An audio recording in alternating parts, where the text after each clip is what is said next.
and we have been challenged by Wiley E. Dog, or no, this is Wiley E. Dog on X.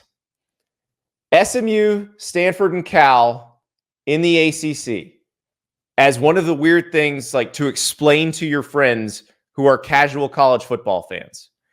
So Wiley E. Dog wants us to explain this in fewer than 5 minutes. So I think we can get the entire history of this in fewer than 5 minutes. So River Bailey, producer, start the clock. All right, we are moving. So we'll go back to the early 90s when the Big East decides not to take Penn State as a football member, as a full member, because they don't realize that football is going to drive realignment. By not taking Penn State and letting Penn State go to the Big Ten, the Big East left itself open to get pillaged.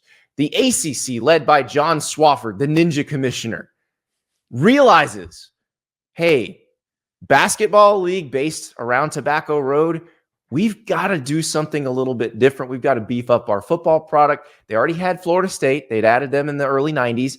So they add Miami. They add Virginia Tech. They add those schools. They then add Pittsburgh, Syracuse.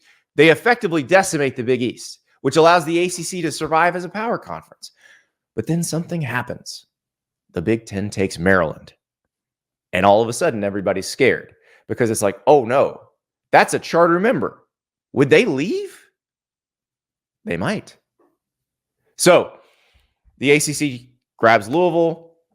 You know, they have the Notre Dame deal where Notre Dame's other sports are playing and they have a scheduling alliance with Notre Dame, trying to protect themselves. Meanwhile, on the other side of the country, the Pac-12 is trying to do its deal. They're trying to do a TV deal. The last time they did one, they had a new commissioner named Larry Scott. They created a network. They made a decision when they created that network. Did they want to partner with ESPN or Fox? Did they want to wholly own their own network? That was a big risk. They wholly owned their own network, and holy crap, it was a terrible idea. It was a bad situation for the Pac-12, JD. They did not make the kind of money they thought off that network. There started to be a revenue gap between the Pac-12 and the ACC and the Big Ten and the SEC. And it eventually got to the point where when the Big 12 lost Texas and Oklahoma, it became the Hunger Games between the Big 12 and the Pac-12. Like, one of those was going to get a TV deal that it was satisfied with, and one of them probably wasn't.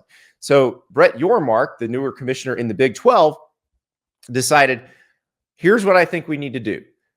We are going to offer a very realistic price point to ESPN and Fox and say, can we work with this? That is not what was happening out in the Pac-12. George Kliavkoff had replaced Larry Scott as the commissioner in the Pac-12, and George Kliavkoff had an idea of what the market value of the Pac-12 schools were for a TV contract, but there were some schools that were pushing for him to get more. They were saying, well, the Big Ten's getting this and the SEC's getting this. So I want you to go to those people and say, we demand $50 million per school per year, when their market value was about $30 million per school per year. Well, you can imagine how that goes. We've all been in salary negotiations before, and some of us have probably thrown an outrageous number out there and probably gotten laughed at. Well, that's exactly what happened in this situation, because the $30 million a year that Brett Yormark had suggested for the Big 12, they're like, oh, that sounds wholly realistic. Let's do business with you. The $50 million a year that was suggested by the Pac-12 was laughed at. All of a sudden, the options started to dwindle. The last option on the table was this Apple TV thing, where if they sold a bunch of subscriptions, they were going to be okay.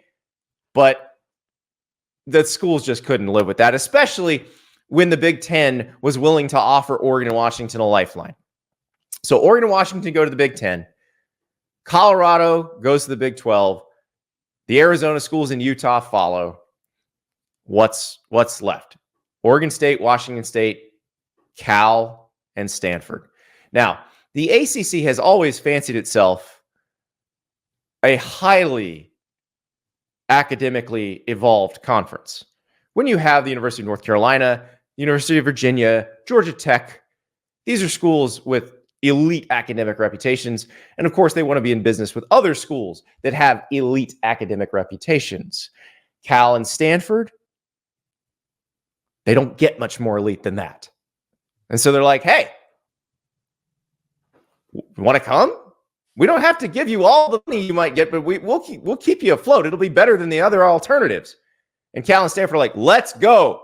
And so that's how you have Cal and Stanford crisscrossing the country to play Boston College, Pitt, Florida State, you name it. SMU, they're like, we've got such loaded donors. We'll take no money. And the ACC's like, you're hired. You're in. Let's go. Boom. 5 minutes. That was cinematic. The history. If we clip that and put like a different soundtrack underneath and maybe flash a couple graphics up during, I think we got a movie. We got a movie. That was my version of the Black Thought freestyle from a few years ago, where he just rolled for like 9 minutes. That was impressive. That was very impressive. I mean, I hope that the folks at home were like taking notes and jotting it down. Like, there's a lot to unpack there. There's a lot to, and you didn't just go from like modern day. You were like, all right, sit back. Let's rewind the clock.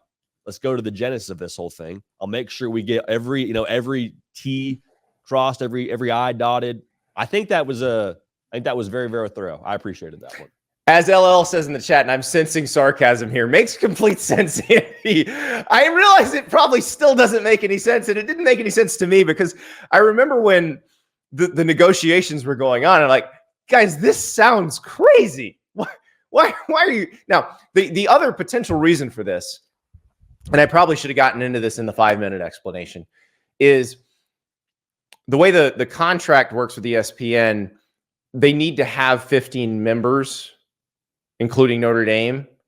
And so if they were to lose 3 members, let's say Florida State, Clemson, and North Carolina, for any reason, they would already be backfilled at this point. So, yeah. Well, I mean, just to that comment, like, hey, this makes no sense. The funny thought that I had as I heard that was like, college football really has never made any sense. Like, for a while there, we were just voting on who was the national champion, and then we had a computer decide, and then we had 4 teams, and so it's just like the whole sport has always been very, very much a subjective kind of angle, and that's on the field. And now we're moving to the like, how do you put the pieces together for the on-field part that's supposed to make sense, that's supposed to be, nice and neat and tidy between the white lines. Now we're adding another element that's more subjective. Like, it's just the nature of the beast. It doesn't make sense, and that's the beautiful part about it. Yeah, it's never supposed to make sense, I guess, and we should embrace that more than we do, probably. But I do. This is something that I was thinking about, and one of the reasons why I wanted to do this episode is I feel like that's a barrier to entry. And I know that there are some college football fans who like to gatekeep the sport, who like to be the person, I saw college football when it played small coffee houses, and now that it plays arenas and stadiums, I don't like it. It's selling out. But I think, because I'm a more the merrier kind of person, I want the most people in the world to come see this amazing sport. And so I'm okay with them courting the casual fan more. And I do think that's what a lot of this consolidation is. What is a Georgia-Texas game if not a chance to put that G and those horns on the TV screen together and somebody go, oh, I'm in, that has no affiliation to either school? Yeah, I think I feel 2 ways about that, because I think I'm with you. Like, I'm all about the more the merrier. Hey, if you want to buy into our sport, please find yourself a seat. There's room for everybody. Enjoy the heck out of this. The other way I feel about it, though, going back to that metaphor, I loved when they played smaller coffee houses. I love when they played arenas, but I'm more so in the vein of like, I like my rock band to play rock music. I don't want the rock band change into that like techno sound just so we can put more people in the seats. You know what I mean? Like, so when we change it and we're like, hey, no, this is going to be good for everybody, it's going to draw more eyeballs. I'm like, I don't think we need more eyeballs. Like, if people want to come and see this band for what it is, because they like the hits, because they like the electric guitar solos and not my guy on the keytar doing a crazy solo and sliding on the white ivories, like, that's great with me. However, if you are coming for something else, like, there's the NFL, there's Major League Baseball, that makes a ton of sense. There's the NBA, which is fun for like a month of the season. If you're here for college football, welcome. But if you're here for the new sound like, I don't know if this is something that I want to bring more people into. Does that make sense, Andy? Is But that fair? It makes perfect sense. And the good news for you is that Michigan, like, threw the 808 in the trash and had, analog, like they were playing acoustic guitar and real drums last year. Like, we're putting 7 men on the line of scrimmage. We're just going to pound you into submission. And they won the national championship doing that. And we thought nobody would ever win the national championship again doing that. So maybe what's old will be new in this new era. Thank you so much for watching. Just a reminder, subscribe to this channel right here so you never miss an episode of Andy Staples on 3. And oh, by the way, watch all the other great videos on the On3 Sports YouTube channel.